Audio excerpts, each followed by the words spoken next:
اعوذ باللہ من الشیطان الرجیم بسم اللہ الرحمن الرحیم۔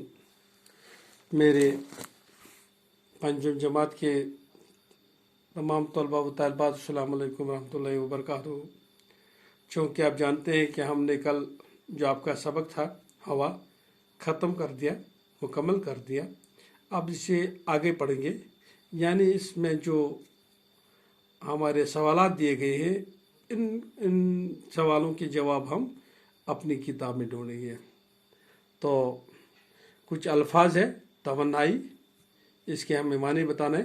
طاقت یا قوت، آلودہ ناصاف کو کہتے ہیں مجھے نقصان پہنچانے والا۔ تو اس کا دوسرا جو سوال ہے درجہ ذیل جملوں کے لیے سوالات بنائیے۔ پہلا جو ہمارا جو سبق ہے، یہ جو سوال ہے، ہمارے جسم میں روزانہ 1 کلو گرام آکسیجن جذب ہوتی ہے۔ آکسیجن کی یہ خاصیت ہے کہ خود نہیں جلتی لیکن چیزوں کو جلنے میں مدد دیتی ہے۔ ہمیں اس کا سوال بنانا ہے۔ تو اس کا سوال ایسے بنے گا کہ ہمارے جسم میں روزانہ کتنے کلو گرام آکسیجن جذب ہوتی ہے۔ اس طرح سوال بن گیا۔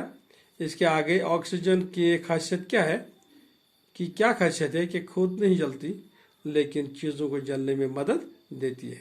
تو اس کا دوسرا یہ ہے نائٹروجن گیس ہوا کا سب سے بڑا جز ہے، یہ آکسیجن کی شدت کم کرتی ہے۔ تو اس کا ہمیں سوال بنانا ہے۔ سوال اس طرح سے بنے گا نائٹروجن گیس ہوا کا سب سے بڑا جز ہے، یہ آکسیجن کی شدت کو کیسے کم کر دیتے ہیں۔ تو اس کا تیسرا ہے اپنے ارد گرد کے ماحول کو صاف ستھرا رکھنے سے ہم بڑی حد تک ہوا کو آلودگی سے بچا سکتے ہیں۔ تو یہ کیسے ہم بنائیں گے؟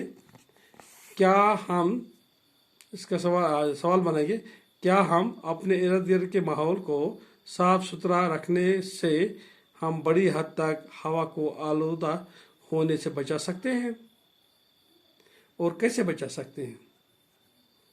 تو اس طرح سوال نمبر 3 جو ہے اس کا نیچے دیے ہوئے الفاظ کی ضد لکھیے۔ تو ایک جو الفاظ ہمارے پاس ہے ضروری، اس کا کیا آئے گا؟ ضروری کیا ضد کیا آئے گا؟ ضروری، غیر ضروری۔ اور دوسرا ہے آلودہ، اس کو کیا ضد بنائیں گے؟ صاف۔ اور مضر ہے ہمارے پاس ایک اور، مضر اور اچھا۔ تو اس کے بعد ہمارے پاس کچھ خالی جگہیں ہیں۔ تو ان خالی جگہوں کو آپ نے ان کو ہم پر کریں گے۔ آپ نے جو دیے گئے الفاظ ہیں، یعنی یہاں پہ ہے خالی جگہ مناسب الفاظ سے پر کیجیے۔